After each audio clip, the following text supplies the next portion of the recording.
예수께서 따로 기도하실 때 제자들이 주와 함께 있더니 물어 이르시되 무리가 나를 누구라고 하느냐 대답하여 이르되 세례 요한이라고 하고 더러는 엘리야라 더러는 옛 선지자 중에 한 사람이 살아났다 하나이다.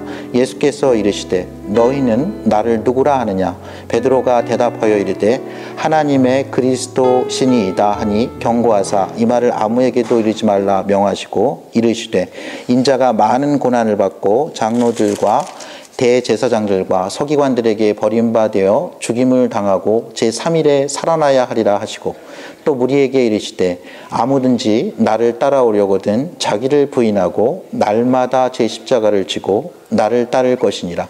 누구든지 제 목숨을 구원하고자 하면 잃을 것이요 누구든지 나를 위하여 제 목숨을 잃으면 구원하리라. 사람이 만일 온 천하를 얻고도 자기를 잃든지 빼앗기든지 하면 무엇이 유익하리요.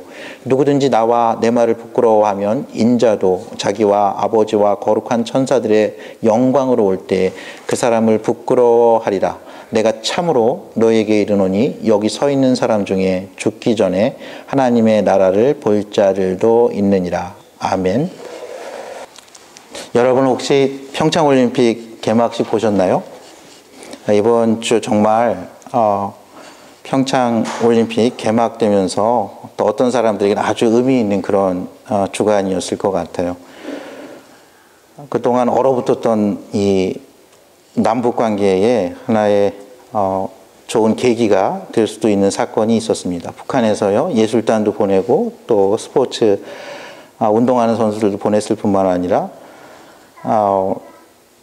북한의 그 체제상 아주 중요한 인물들이 내려와 가지고 저희 대통령과 또 이렇게 만남을 가진 그런 주간입니다. 어떤 사람에게는 굉장히 중요한 날일 수가 있죠. 평생을 북한에서 피난민으로 와서 실향민으로 보낸 많은 사람들에게는요, 이 민족 통일이라는 게 정말 자신이 이 세상을 떠나기 전에 꼭 이루고 싶은 그런 소원일 수 있습니다. 여러분들 우리 민족의 독립운동가 중에 백범 김구 선생님이 있습니다. 김구 선생님이 유명한 연설을 했죠. 백범 김구 선생님 1876년에 태어나서 1949년에 돌아가셨는데요. 그가 73세의 일기로 그의 생을 마감했죠. 70세 때쯤에 이런 연설을 했어요. 그 연설에서 그렇게 얘기합니다. 하나님이 내게 내 소원이냐 무엇이냐고 물으시면 나는 서슴지 않고 내 소원은 대한의 독립이요. 그 다음 소원은 뭐냐라고 물어보면 우리나라의 독립이요. 이렇게 이야기하겠다고 했습니다. 또 하나의 소원이 있다면 그 다음 소원은 무엇이냐 하면 나는 소리를 더욱 높여서 나의 소원은 우리나라 대한의 완전한 자주 독립이요. 라고 했습니다. 구한말에 태어나서요. 그의 대부분의 청춘과 장년의 모든 삶을 그 민족의 위기 또 일제 치하에서 보낸 한 사람의 소원이죠. 저희는 이런 것을 이해할 수 있어야 합니다. 저 같은 경우는 뭐 6.25 그런 전쟁을 겪은 세대도 아니고요. 식민지를 겪은 세대도 아니지만 저희가 이것을 헤아려 볼 수 있어야 합니다. 오늘 말씀에 나오는 이 예수님의 제자들이 어떻게 보면 예수님께 엉뚱한 대답을 많이 하는데요. 저희는 그렇지만 그들을 이해할 수 있어야 합니다. 저희는 베드로의 신발을 신어보고요. 12제자의 신발을 신어보면 이것을 이해할 수 있습니다. 이스라엘은 하나님의 선민이었죠. 하나님이 선택한 백성이었어요. 거룩한 제사장이었고요. 하나님께서 직접 통치하시는 하나님의 나라였습니다. 이 지상에 존재하는 하나님의 통치가 이루어지는 하나님의 나라였던 거죠. 그들은 열방 가운데 빛이었고요. 하나님의 진리의 말씀, 하나님이 정말 사랑하시는 민족이라는 것을 모든 만민이 알 수 있게 하나님께서 선택하신 그런 민족이었습니다. 그러나 그들이 나라를 잃었어요. 그리고 하나님께서 침묵하십니다. 여러분들 이 마태복음 1장과 말라기 3장, 4장 그 사이의 그 간극이 여러분들 440년이라고 제가 한번 말씀드렸죠. 하나님께서 말라기에게 내가 엘리야와 같은 선지자를 보내주셔서 정말 길 잃은 사람을 길을 찾게 하고 아버지의 마음을 아들에게 돌리고 아들의 마음을 아버지에게 돌리고 그 말은 서로 모든 관계가 회복되고 온전한 관계로 회복시키는 그 엘리야를 보내주시겠다고 하나님께서 침묵하셨어요. 하나님이 다시 목소리를 들기 시작한 것은요, 요단에서 정말 메뚜기와 석청을 먹으면서 회개하라 천국이 가까웠다고 선포한 세례 요한의 설교였습니다. 세례 요한이 죽었어요. 세례 요한이 정말 불의에 대해서 정의를 외치다가 정말 그 헤로디아의 딸에 정말 어처구니 없는 일로 갑자기 참수형에 처했습니다. 그때 예수님이 이제 세례 요한의 뒤를 이어서요, 공생애를 좀 더 적극적으로 시작을 합니다. 오늘 말씀 보면 예수께서 따로 기도하실 때 제자들이 주와 함께 있더니 물어 이르시되 무리가 나를 누구라고 하느냐. 예수님께서는 중요한 일이 있기 전에 항상 기도했습니다. 근데 예수님은 평범할 때도 기도했어요. 마가복음 1장 35절에 보면 새벽 미명에 한적한 곳에 가서 기도하셨습니다. 때로는 예수님이 기도하셨기 때문에 제자들이 와서 찾아야 됐어요. 근데 예수님께서는 기도하시고 내가 지금 이 사람들을 고칠 게 아니다 하면서 다른 마을로 가면서 계속 천국 복음을 전파하셨음을 알 수 있어요. 예수님은 그것뿐만 아니라요, 아주 중요한 순간에는 아주 오래 기도하셨습니다. 예수님께서 이 세상에 계실 때 2번 철야 기도를 하셨어요. 기록의 성경 말씀에 의하면요. 누가복음 6장에 보면요, 12제자, 그 많은 자신을 따르는 그 팔로워 중에서 12제자를 임명할 때요, 밤새 기도하시고 와서 베드로부터 가룟 유다까지 12제자를 임명하십니다. 또 한 번 예수님이 밤새 기도하는데 그것은 바로 예수님께서 십자가를 지시기 전에요, 겟세마네 동산에서 그 밤에 그렇게 기도하셨어요. 오늘도 이 지역에서 예수님께서 따로 기도하셨음을 알 수 있어요. 저희는 인생에서 중요한 순간에는 정말 중요하게 기도해야 합니다. 저희 일상의 순간에는 일상 속에서 기도해야 돼요. 일어나서 잠시 이렇게 경건의 시간 갖고 하나님의 말씀 보고 자기 자신을 위해서 먼저 기도해야 합니다. 배우자를 위해서 먼저 기도해야 합니다. 자녀를 위해서 먼저 기도해야 해요. 그리고 가족들 위해서 기도하고요, 교회의 교인들을 위해서 기도하고요, 필요가 있는 사람들을 위해서 기도하고, 오늘 내가 할 일을 위해서 기도하고, 내가 만날 사람들 위해서 기도해야 합니다. 시간이 있으면 좀 더 해야 돼요. 저희는 나라와 민족을 위해서 기도할 수 있어야 되고, 저희가 마음속에 품고 기도하는 사람들을 위해서 기도해야 합니다. 영적인 구원을 위해서 기도할 수 있어야 되고요, 실제적인 걸 위해서 기도할 수 있어야 돼요. 하나님께 그렇게 기도할 수 있어야 돼요. Give us this day our daily bread. 이렇게 기도할 수 있어. 하나님, 오늘 우리에게 필요한 일용할 양식을 주시옵소서. 근데 그 일용할 양식은요, 우리의 육체적인 필요를 구하는 겁니다. 동시에 우리의 영적인 필요를 구하는 거예요. 저희의 관계적인 필요를 구하는 겁니다. 저희의 직업적인 필요를 구하는 겁니다. 저희의 정신적인, 정서적인 필요를 구하는 것이죠. 하나님의 나라를 위해서 구하는 거예요. 그 일용할 양식, 하나님께서 저희가 매일매일 구하게 하셨어요. 하지만 저희가 중요한 일이 있을 때는요, 정말 시간을 떼어서 중요하게 기도해야 합니다. 때로는 좀 더 집중하기 위해서, 하나님께 좀 더 집중하고 하나님의 뜻을 알아내기 위해서 정말 금식하며 나의 육체적인 소욕을 제한하면서 기도해야 합니다. 젊은이들은 어떻게 하시는지 아십니까? 우리는 먹는 게 중요한 세대잖아요. 그래서 먹는 걸 자제하면서, 내 걸 자제하면서 하나님께 집중하는데요, 젊은이들은 하루 동안 내가 스마트폰을 안 본다, SNS를 안 한다, 페이스북을 안 한다 하면서 그거를 절제하면서 기도를 합니다. 근데 그게 식사 안 하는 것보다, 젊은 애들은 식사 안 하는 거 큰 일이 아니에요. 그냥 안 할 수 있어요. 근데 젊은이들은 그런 것을 자제하면서 하나님께 기도합니다. 예수님께서 이 지역이요, 이 오늘 말씀 있잖아요. 이 말씀 너무 중요한 말씀이에요. 제가 제목은 너희는 나를 누구라 하느냐, How about you? 이렇게 했는데, 이 제목을 제가 한 10가지 이상으로 생각할 수 있을 정도로 정말 풍성하고 놀라운 하나님의 진리의 말씀이 숨겨져 있는 본문입니다. 예수님께서 따로 기도하셨어요. 그때 제자들이 주와 함께 나왔어요. 이 본문은 마태복음 16장에도 있고요, 마가복음 8장에도 있고, 오늘 누가복음 9장에도 있는 말씀입니다. 요한복음에는 있진 않아요.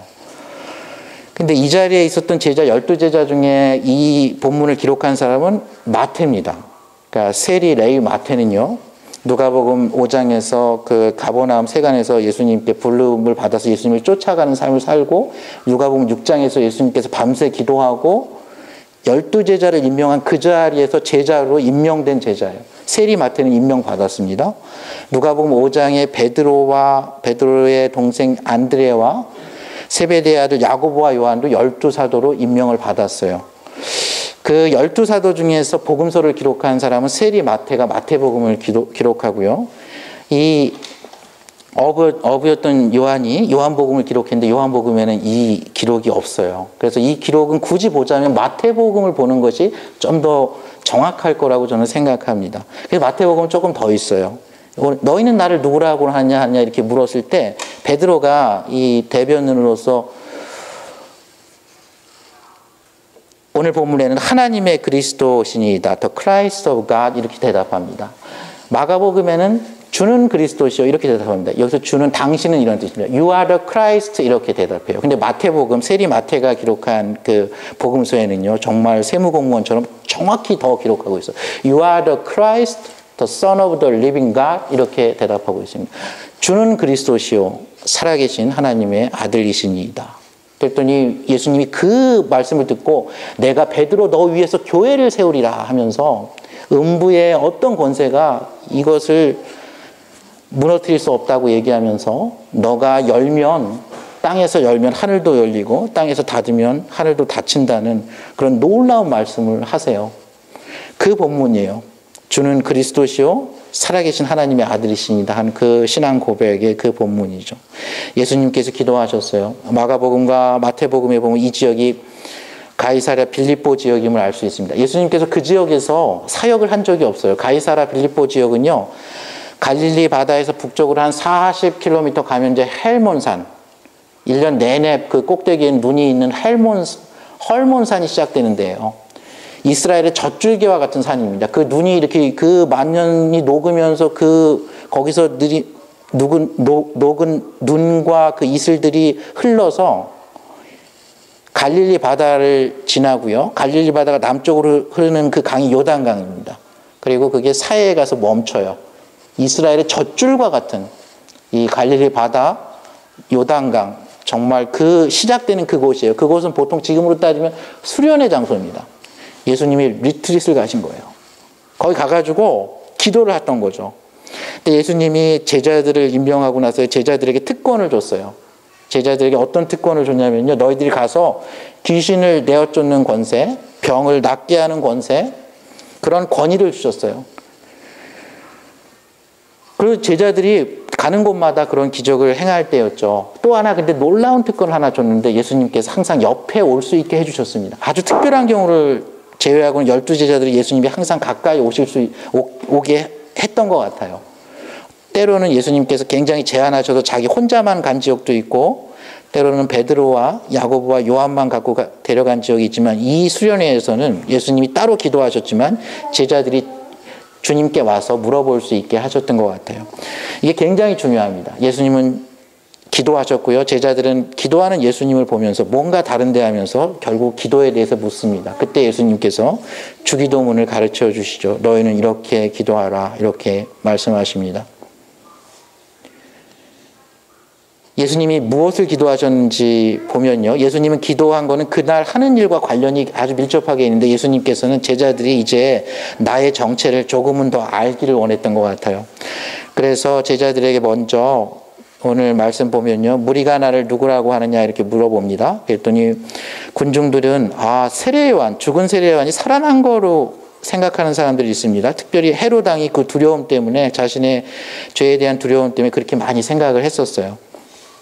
더러는 엘리야는요 구약에서 예언한 선지자예요. 엘리야와 같은 선지자가 엘리야가 어떤 일을 했냐면 죽은 자를 살렸습니다. 온 북이스라엘이 이방신을 섬길 때요 바알과 아사라의 850명 선지자들과 갈멜산에서 대결해서 승리한 사람이에요. 엘리야의 심령과 능력하면요 그는 최고의 선지자입니다. 하나님께서 또 그리고 말라기 선지자에게 예언을 했거든요. 엘리야와 같은 사람을 보내서 길 잃은 아들들은 아버지의 마음을 이해하게 하고 길 잃은 아버지들은 아들의 마음을 이해하게 한다고 그런 말씀을 해주셨어요. 그 엘리야가 온 게 아닌가 이렇게 생각을 했다는 거예요. 더러는 옛 선지자 중에 한 사람. 마태복음에는 예레미야와 같은 눈물의 선지자, 이스라엘이 이렇게 나라도 잃고 망해가는 것을 안타까워한 그 눈물의 선지자가 다시 온 게 아닌가. 모세와 같은 선지자를 다시 보내서 하나님의 말씀을 전하는 게 아닌가 이렇게 생각했다는 거예요. 근데 예수님은 그거에 관심이 없었어요. 너희는 나를 누구로 하냐? What about you? Who do you say that I am? 이렇게 물어본 겁니다. 너는 누구냐? 그런 거 말고 세례 요한 좋다, 엘리야 좋다, 에레미야 좋다, 모세와 같이 선지자 많다. 그거는 보통 사람들의 이야기고 너 베드로, 너 요한, 너 마태, 너는 나를 누구라 하느냐? 너희들은 제자들, 내 옆에서 있는 너희 제자들은 나를 누구라 하느냐? 이렇게 물어본 겁니다. 여러분들 제자들은 놀라운 특권이 있었기 때문에 조금 더 알 수 있었어요. 제자들을 12사도로 임명한 데가 누가복음 6장입니다. 누가복음 6장 중간에 보면요, 예수님께서 밤새 기도하고 12제자를 임명해요. 그 다음부터는 이 제자들이 예수님과 늘 같이 가면서 여러 가지를 보는데요. 누가복음 6장부터 이런 일을 봐요. 예수님께서 한 번은 백부장의 사랑하는 종이 병들었는데 원격에서 가보지도 않고 그냥 낫게 하십니다. 한 번은요, 나인성 과부의 죽은 아들을요, 청년아 일어나라는 말로 살리셔요. 한 번은요, 세례 요한이 제자들을 보내서 오실 메시아가 당신입니까? 이라고 물어봤을 때 내가 맞다는 얘기를 해요. 맞다는 얘기를 세례 요한 제자들에게 합니다. 한 번은요, 죽은 회당장 야이로의 딸을 갖다가 소녀야 일어나라는 말로, 달리다금이라는 말로 살리세요. 한 번은요, 그 야이로의 딸을 살리러 가는 그 길에 12의 혈루증 앓는 여인을 갖다가요, 옷깃만 스쳤는데 낫게 하시고 그것을 공적으로 선포하십니다. 한 번은요, 호수 저편으로 혼자 가시더니 미친 사람을 갖다가 온전하게 치유하시고 그 지역에 전도자로 임명하십니다. 이 말씀이 있기 바로 전에는요, 조그만 물고기 2마리와 작은 보리떡 5개로요, 남자만 5,000명이 넘는 사람을 다 먹이세요. 그리고 나서 12강자류가 넘었어요. 근데 그때 제자들이 어떤 일을 했냐면, 이제 제자들과 예수님이 동역을 했거든요. 그래서 제자들이 사람들을 잘 앉힌 다음에, 배고픈 사람들 앉힌 다음에 그걸 이렇게 나눠줬어요. 그러니까 12강주리가 남았다는 얘기는 뭐냐면, 딱 다 나눠줬는데 제자들 손에 가득 한 광주리씩 있었던 거예요. 그러니까 제자들은 그걸 다 본 거예요. 죽은 사람을 살리는 것, 모세가 광야에서 하나님께 구해가지고 만나를 먹인 것처럼 이 벳세다 아무것도 없는 곳에서 남자만 5,000명이 넘는 사람을 먹인 이 사건, 귀신을 내쫓은 사건, 제자들은 좀 더 많이 본 거죠. 그리고 다른데? 그들은 오랫동안 로마의 식민지로 있었기 때문에 그들의 소원 중에 첫째도 둘째도 셋째도 로마의 식민지에서 벗어나는 것이다. 그 옛날 다윗의 왕국, 그 하나님의 왕국을 다시 건설하는 거라고 생각하는 사람이 많았어요. 여러분 그럴 수 있을 것 같지 않습니까? 70평생을 그렇게 산 백범 김구가요, 나의 소원은 우리 대한의 완전한 자주 독립이요, 다른 소원은 없다고 얘기한 것처럼 정말 수백 년을, 그것도 하나님께서 선택한 백성이 나라도 잃고 길도 잃고 하나님도 침묵하시는 가운데 있었을 때 그들의 소원은 그 이스라엘 나라가 회복되는 거일 수 있지 않겠습니까? 저는 이걸 조금 말씀을 준비하면서 조금 더 이해하게 됐어요. 여러분들, 제자들이 예수님에게 마지막으로 한 얘기가 무엇인지 아십니까? 저는 제자들이 예수님께 하신, 그 예수님이 부활하시고 승천하시기 전에 마지막으로 한 말씀이 무엇일까, 이걸 자세히 생각을 못 해보다가 요번 이 말씀 준비하면서 생각해 보니까 그게 성경에 나와 있더라고요. 사도행전 1장에 보면요, 예수님께서 이제 부활하시고요, 하나님 나라에 대해서 가르치시고 이제 승천하실 때 사도와 함께 모였는데 그 사도들에게 이런 분부를 해요. 너희가 예루살렘을 떠나지 말고 내게서 들은 바 아버지께서 약속하신 것, 성령입니다. 성령 하나님을 기다리라. 요한은 물로 세례를 베풀었으나 너희는 몇 날이 못되어 성령으로 세례를 받으리라. 열흘 후에 오순절 성령 강림 사건이 있습니다. 그때 제자들이 예수님께 마지막으로 승천하기 전에 물어본 라스트 퀘스천이 이거예요. 주께서 이스라엘 나라를 회복하심이 이때이니까. 주께서 이스라엘 나라를 회복하심이 이때이니까. 이렇게 얘기해요. 조금 가까이 저희가 다 와닿게 얘기하면 하나님께서 이제 이스라엘을 회복시키셔서 로마로부터 독립해서 정말 강한 나라, 정말 경제적으로 풍요한 나라, 정말 하나님의 축복을 받은 나라로 회복시킬 때가 이때냐고 얘기했는데 예수님께서 다른 얘기를 하시죠. 때와 시기는 아버지의 권한에 두셨으니 너희가 알 바 아니요 오직 성령이 너희에게 임하시면 너희가 권능을 받고 예루살렘과 온 유대와 사마리아와 땅끝까지 내 증인이 되리라 하면서 실제로 사도행전 2장에서 성령이 임하고요. 그들이 증인된 삶을 사는 것이 사도행전의 초대교회의 역사입니다. 그들에게는 예수님이요 이렇게 죽은 자도 살리고 귀신도 내어쫓고 정말 보리떡 5개와 물고기 2마리로 이렇게 많은 사람을 먹여 살릴 수 있는 게 이게 정말 오시리라고 한 메시아라고 생각했을 거예요. 예수님의 권위 있는 말씀, 예수님의 그 권능과 능력으로는 우리가 다시 이스라엘 왕국을, 하나님의 왕국을 다시 지상에 펼칠 수 있을 거라고 생각했을 거예요. 그래서 베드로가 이렇게 대답합니다. 하나님의 그리스도시니이다. The Christ of God. 하나님께서 보내신 그리스도라는 뜻이에요. 그리스도라는 말은 크리스토스라는 말인데요. 기름 부음을 받은 자라고 제가 전에 말씀을 드렸습니다. 기름 부음을 받은, 하나님께서 기름 부음을 받은 자라는 거예요. 하나님께서는 특별한 직분에 기름을 부어서요. 특별한 권한을 주셨어요. 하나님께서는 왕에게 기름을 부었습니다. 사무엘 선지자는요. 사울에게 기름을 붓고 왕으로 이스라엘 초대왕으로 세우셨고요. 사울을 패하고 나서는 이새의 아들 다윗에게 기름을 붓습니다. 그리고 이스라엘 왕으로 세우세요. 여러분들 그 열왕기상에 보면 엘리야가 놀라운 사역을 하고 나서 이세벨이 이제 죽이겠다 그러니까 겁나서 도망가요. 그때 하나님께서 이 지친 엘리야를 회복시키면서 나중에 세미한 음성으로 하나님의 뜻을 다시 이렇게 알려주시는데요. 엘리야 선지자에게 이렇게 얘기합니다. 너 여기 가가지고 누구에게 기름을 부어서 아람의 왕이 되게 하고 예후에게 기름을 부어서 이스라엘의 왕이 되게 하고 그 다음에 누구에게 기름을 부어서 엘리사에게 기름을 부어서 선지자의 직분을 너와 함께 하게 하라 해서 다음에 후계자를 세웁니다. 하나님께서는 다윗 왕에게 기름을 부었고요. 다른 나라 왕들에게 선지자를 통해서 기름을 부었고요. 선지자를 세울 때 기름을 부었어요. 또 하나 중요한 게 있는데요. 모세에게 명해서 너희가 아론과 그의 아들들에게 기름을 부어서 제사장 일을 하게 합니다. 하나님께서 기름을 붓는 직종은 3개인데요. 하나님께서 세우신 왕을 세울 때 기름을 부어요. 그래서 왕이 어떤 일을 하냐면 하나님의 말씀으로 하나님의 백성들을 통치하라고 왕을 세우는 겁니다. 하나님의 뜻대로, 하나님의 방법의 뜻대로 하나님의 뜻을 펼치라고 왕을 세웁니다. 하나님께서는 제사장에게 기름을 부어요. 그 이유는요. 제사장이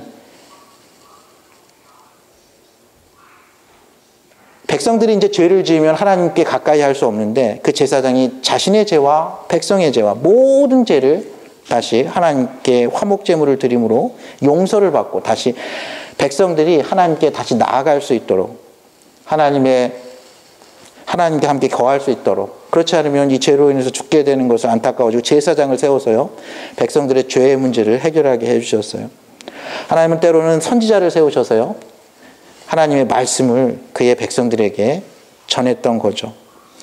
그래서 여기서 하나님의 그리스도신이다 할 때 이 얘기를 할 때 이 제자들은요. 왕의 생각을 많이 했을 거예요. 강력한 왕으로 와서요. 자신들의 경제적인 문제, 군사적인 문제, 정치적인 문제를 해결하고 더 나아가서 이 이스라엘 나라에는 이 나라의 국권을 회복하고 정말 강력한 나라를 만들어 주기를 기대했을 겁니다. 저라도 그랬을 것 같아요. 너무 오랜 세월 동안 식민 통치를 받았던 거죠. 너무 오랜 세월 동안 그들은 하나님께서 침묵하셨던 거예요. 너무 오랜 세월 동안 그들은 하나님이 우리를 저버린 게 아닌가 이렇게 생각했던 거죠. 근데 예수님께서 그때 경고를 합니다. 이 말을 아무에게도 이르지 말라. 이렇게 얘기하면서 다음 단계로 넘어갑니다. 저희가 예수 그리스도가 누군지를 제대로 알면요. 저희가 하나님을 누군지 제대로 알면 저희는 다음 단계로 넘어갈 수 있어요. 예수님이 처음으로 자신의 정체를 가장 많이 드러낸 이 사건이에요. 예수님이 처음으로 당신은 그리스도시요 살아계신 하나님의 아들이시라는 이 제자들의 신앙 고백을 듣고요. 예수님께서 너희가 참 다른 사람보다 많은 것을 나에 대해서 알게 되었구나 얘기하면서 다른 사람한테 얘기하지 말라고 합니다. 예수님이 원래 이 땅에 오셔서 하신 목적은요.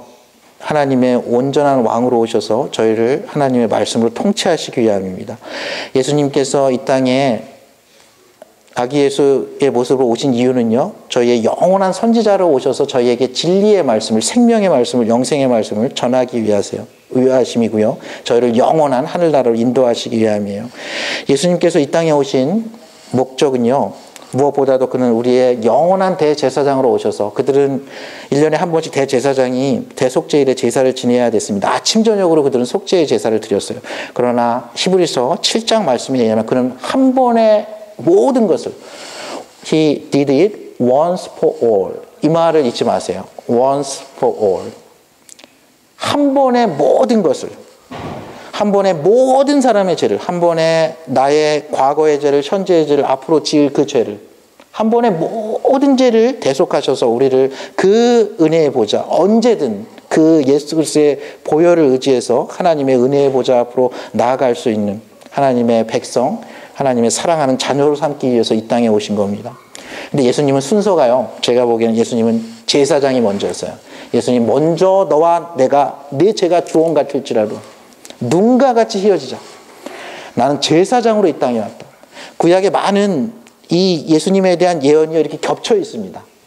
우리가 생각하기에는 이사야서 초반 부분은 하나님의 심판이고요. 뒷부분은 하나님의 회복이어서 뒷부분에는 하나님의 놀라운 은혜의 말씀이 있고 앞부분은 하나님의 정의의 말씀이 있을 것 같아요. 그렇지 않아요. 이 이사야서 11장에는요. 오히려 먼 옛날 얘기가 있어요. 먼 옛날 하나님께서 그 나라를 회복하면 그것은 독사가 사자굴에 손 넣고 어린아이가 누구랑 놀고 해가지고 마치 에덴 동산과 같은 거를 그 심판 가운데 거기다 써놨고요. 뒤에는 완전한 회복의 말씀이에요. 하나님의 은혜의 말씀인데 거기에 이사야서 53장에 그 일이 고난받는 한 종, 어린 양이 와서 그가 찔림은 우리의 허물을 인하며 그가 상함은 우리의 죄악을 인함이라 하면서 마치 유약한 어린 양으로 올 그것을 예언하고 있어요. 그래서 저희는 지금은 이제 알죠. 아, 이것은 예수님이 다시 오셔서 재림 때 예수님은 왕으로 오십니다. 왕 중에 왕으로 오세요. 주 중에 주로 오세요. 그는 처음이요 마지막이요 알파 오메가입니다. 그는 모든 것에 모든 것 되시는데 그는 어린 양이자 사자로 오시는데 그는 그때는요 The King of Kings, The Lord of Lords 오셔서 모든 만물을 새롭게 하시고 다스리십니다. 근데 예수님이 이때 처음에 오셨을 때는요 예수님은 우리의 영원한 한 제사장으로 오셨음을 저희는 알 수 있어요. 근데 제자들은 아직 알지 못했어요. 그래서 예수님이 순서를 얘기해 주는 거예요. 저희 세상에서도 no pain, no gain이란 말이 있어요. 수고 없이 이익 없다는 말이죠. 예수님이 그 얘기를 하는 거예요. No cross, no crown. 십자가 없이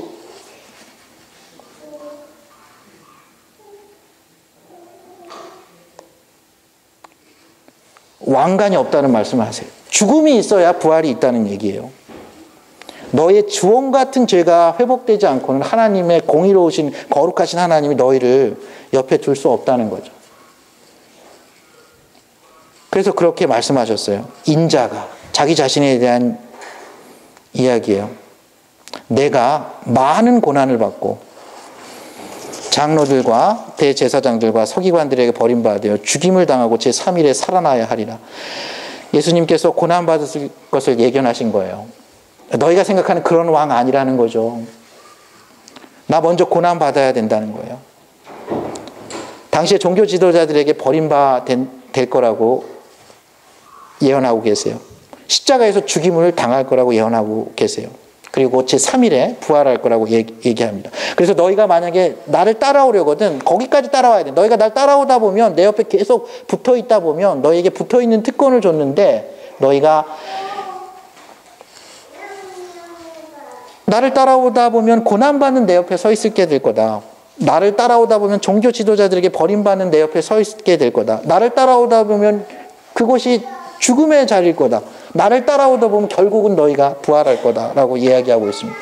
너 자신의 생각을 내려놓고 너의 십자가를 지고 그게 고통의 길이면 고통의 길을 지고 나를 따라올 거라는 거. 나를 따라오라고 말씀하신 거예요. 그러면 너희가 영원히 살리라고 말씀하신 겁니다. 여러분 하나님은 예수님은 우리에게도 물어봐요. But what about you? Who do you say that I am? How about you? 당신은 어떻게 생각하느냐? 예수님이 나의 하나님, 나의 주, 나의 그리스도가 된다는 말은요. 나의 Jesus is my king, Jesus is my priest, Jesus is my prophet이 되는 거예요. 여러분들 예수님이 당신은 그리스도시오로 내가 개인적으로 하나님께 고백하면요. 예수 그리스도가 나의 왕이 되셔서요. 나와 함께 동행합니다. 여러분들 왕과 동행하는 게 어떤 의미라고 생각하시나요? 왕과 동행하는 거. 왕과 동행하는 건 이런 거예요. 절름발이가 된 왕자가 성경에 나와요. 그의 이름은 무비보셋입니다. 그 무비보셋이에요. 그는 할아버지의 잘못으로, 사실 할아버지의 잘못으로 절름발이가 돼요. 피난길에. 근데 아버지는 제대로 살았어요. 근데 그 아버지가 어떤 친구랑 약속을 했어요. 그 아버지 이름은 요나단입니다. 그 친구의 이름은 다윗이에요. 근데 이 다윗이 나중에 왕이 됐어요. 근데 당시에 왕이 되면요. 그의 정적들은 다 죽입니다. 그게 국가를 더 안정적으로 만드는 길이었어요. 근데 그 다윗이 이 무비보셋을 찾는 거예요. 근데 무비보셋이 어찌 이 죽은 개와 같은 나를 찾습니까? 하는데 다윗이 그 할아버지 그 모든 재산과 모든 것을 다 회복시키면서 왕자로 복권시켜 줍니다. 그리고 다윗의 그 상에서 늘 먹고 마시면서 평생을 살게 해주세요. 근데 그 무비보셋의 아들이 있어요. 그래서 그 모든 것이 그 아들에게 갑니다. 여러분 이것이 왕과 동행하는 거예요. 내가 절름발이일 수 있어요. 내 할아버지가 뭐 잘못했을 수 있어요. 내 아버지가 조금 더 잘했을 수 있어요. 근데 왕이 약속을 했어요. 왕이 그걸 언약이라고 그러면 카버넌트를 했는데 요나단과 다윗이 약속을 했어요. 나중에 어떤 일이 있더라도 우리는 이 언약을 깨지 않는다. 나는 너를 지켜주고 너의 자손을 지켜주고 너는 나를 지켜주고 나의 자손을 지켜준다 약속을 했어요. 다윗이 그 언약을 기억하고 그런 겁니다. 예수 그리스도가 십자가에 달려 죽으시잖아요. 저희가 그 십자가의 보혈을 믿잖아요. 저는 하나님의 아들이 돼요. 하나님의 자녀가 되는데 하나님께서 그 아들의 약속, 그 예수 그리스도의 그 보혈을 보고 저희를 저와 오고는 모든 세대가 그 왕과 함께 그 테이블에 앉아서 그것을 누릴 수 있게 해주는 은혜예요. 당신은 그리스도시오. 당신은 나의 왕이시오서 하는 고백이 그 고백입니다. 당신을 통해서 나는 하나님의 자녀가 되었다는 거예요. 당신이 나의 선지자라는 말은요. 마치 양이 목자의 음성을 알듯이 당신이 말씀하신 것을 내가 직접 안다는 거예요. 누구의 해석을 통해서 아는 게 아니라 당신의 말씀을 보면요. 여러분들 마태복음, 마가복음, 누가복음, 요한복음 읽으면요. 다 이해하진 못하지만 여러분들 그냥 이렇게 이해할 수 있어요. 하나님이 직접 말씀하신다고 말씀하셨어요. 에스겔 선지자에게 그날에는 너희가 바로 이해할 수 있게 해주시겠다고 하셨어요. 주의 말씀이 내 발의 등이 되고 내 인생의 등불이 되는 그런 축복이 있는 거예요. 이거는요. 내가 무엇을 먹고 살 것인가 오병이어의 기적이 필요한 그 영역에서도 이것은 진리의 말씀입니다. 내가 우리 가족을 어떻게 잘 세워나가실 것인가에도 진리의 말씀이에요. 내가 내 자녀를 어떻게 양육할 것인가에도 진리의 말씀이에요. 이 말씀은요. 우리나라와 민족을 어떻게 하나님이 기뻐하시는 나라로 만들 것인가에도 진리의 말씀이에요. 이것은 회사를 어떻게 운영하느냐에도 진리의 말씀이에요. 하나님이 지으신 모든 세계의 진리의 말씀이에요. 당신이 나의 그리스도라는 말은요, 당신이 나의 왕이 돼서 나를 통치하신다는 말씀이 되고요, 나의 선지자가 돼서 나에게 말씀하신다는 말이에요. 동시에 당신이 나의 그리스도라는 말은 당신이 나의 제사장이 돼서요, 내가 언제든지 당신의 은혜의 보좌 앞으로 나아갈 수 있다는 거예요. 나의 과거의 죄가 어땠건, 내가 지금 무슨 생각을 하고 있건 상관없이 그 예수 그리스도의 보혈로 인해서 그 한 번의 영원한 제사를 통해서 은혜의 보좌로 나아갈 수 있다는 그런 말씀이에요. 여러분에게 예수님은 누구십니까? 오늘 묻고 계십니다. 그러면 너는 나를 누구라 하느냐? What about you?